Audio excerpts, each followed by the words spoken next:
A graça e a paz de Deus.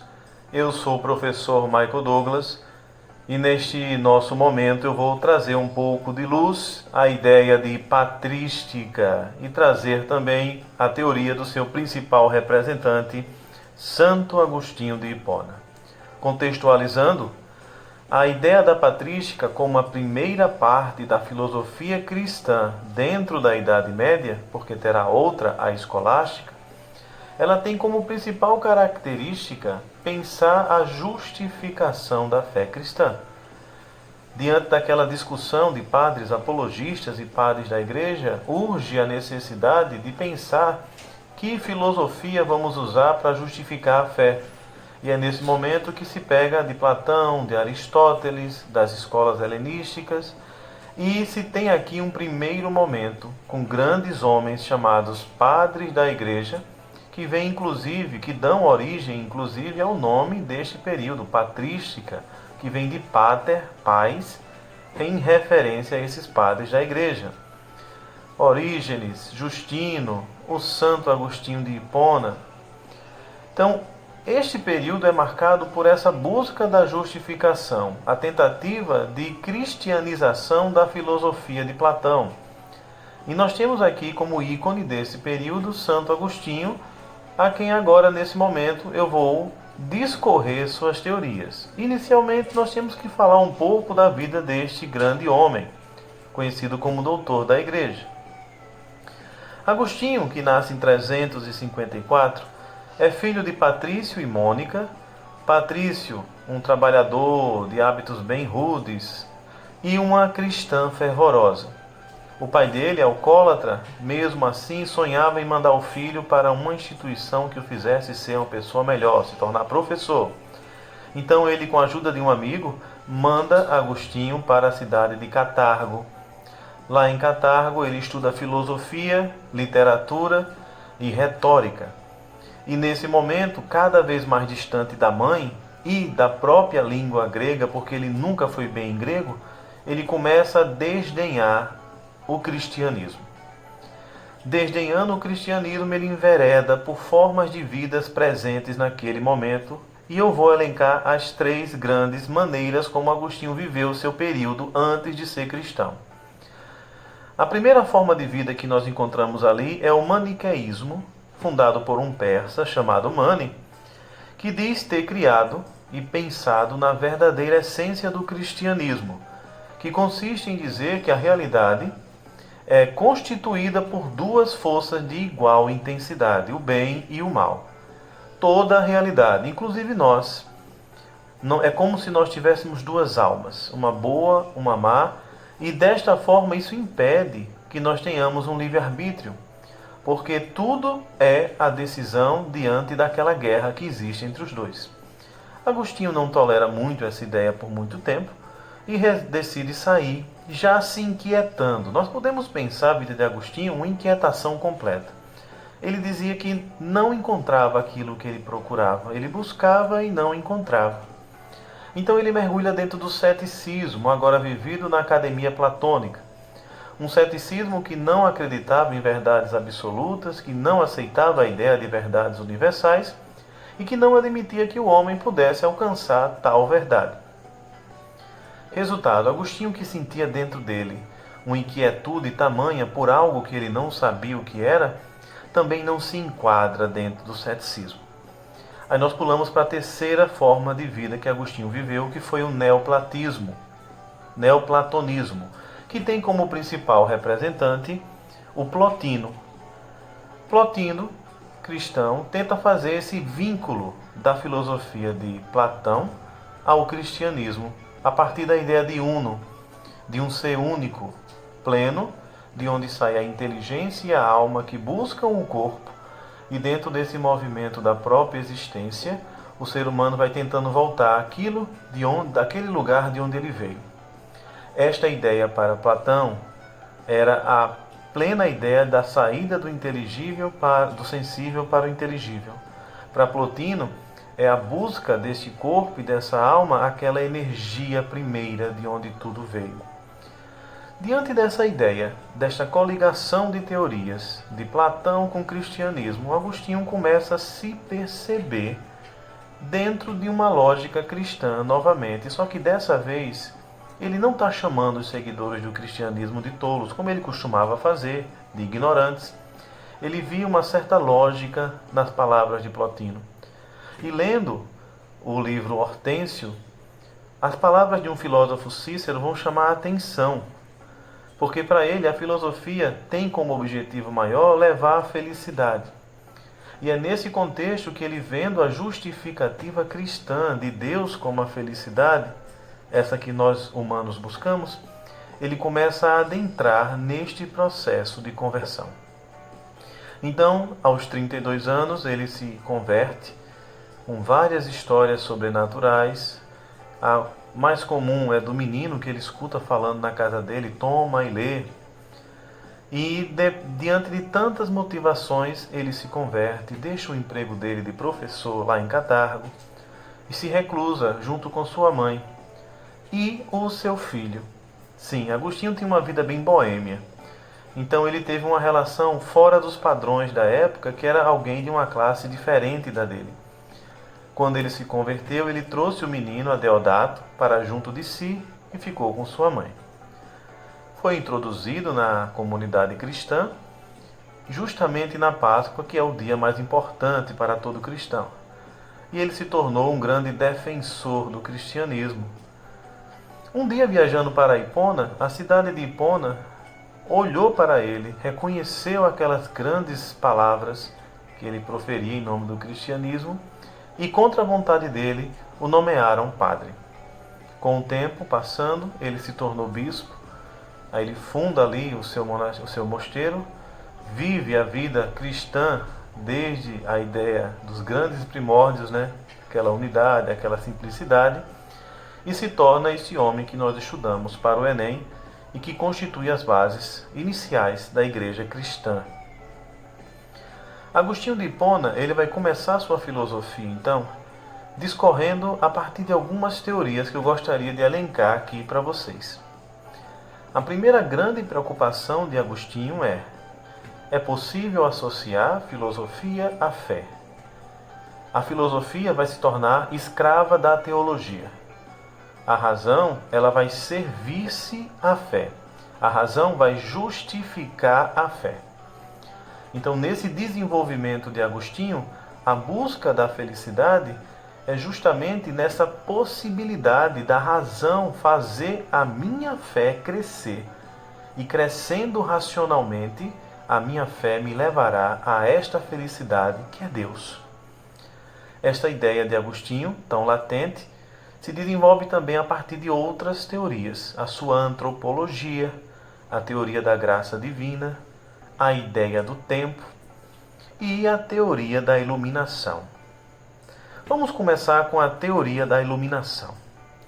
Então, uma vez que nós sabemos que a filosofia, também aquela que busca a felicidade, também nos ajuda a encontrar Deus, que é a felicidade, por meio da razão, ele começa a mostrar como Deus participa deste processo a partir da filosofia de Platão. Platão tem uma teoria que ele chama de teoria da reminiscência, que ele acredita que as verdades já estão dentro de nós, que o conhecimento do mundo é ideia dentro de nossa alma, e que conhecer é recordar. Agostinho, que tem a sua base filosófica em Platão, ele não aceita tudo, então ele faz as suas modificações. E na teoria da iluminação divina, ele vai dizer que as verdades que estão em nossa alma, olha como coincide, porém não estavam presentes antes no mundo das ideias. Essas ideias que estão em nossa alma provêm do ser Deus que habita dentro de nós. E Deus, sendo o autor de todas as verdades e habitando dentro de nós, ilumina nossa mente autonomamente para que nós busquemos essas verdades. Deus ilumina todo o nosso pensamento. Então essa ideia de Agostinho de uma certa autonomia do ser humano vai até anteceder a ideia de René Descartes lá na modernidade, dessa autonomia do ser que pensa, né?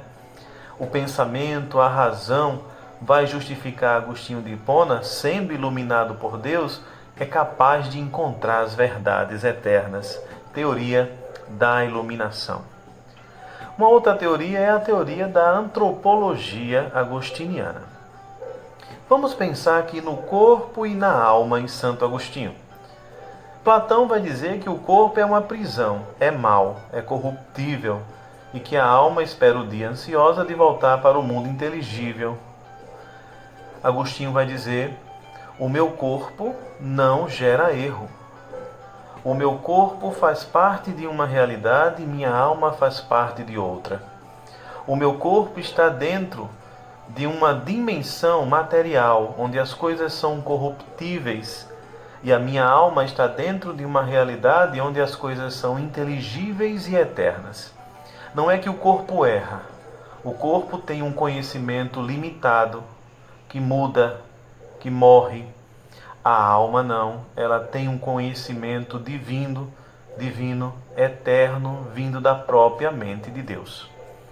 Então essa ideia para Agostinho de corpo e alma vai mostrar que este corpo, sendo limitado, ele está preso à carne, ele está preso à matéria.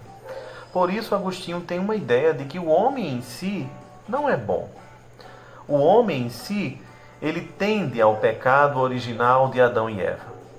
Então, diante desta realidade, nós precisamos buscar a graça de Deus para conseguir alcançar essa felicidade que a filosofia tem o objetivo de nos guiar até ela.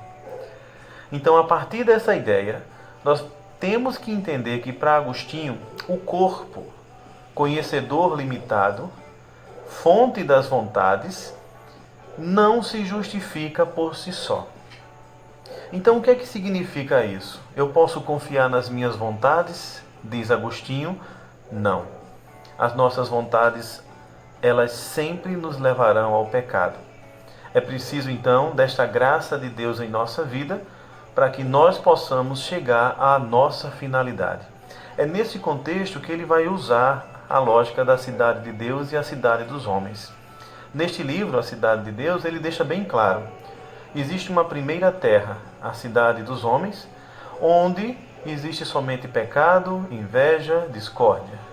A lei aqui não existe, mas todos estão caminhando para uma cidade onde a lei é o próprio Deus, a cidade de Deus. Então, para Agostinho de Hipona, o conhecimento em si está na alma, iluminado por Deus, mas nós buscamos de forma autônoma esse conhecimento. Deus apenas ilumina o nosso pensamento.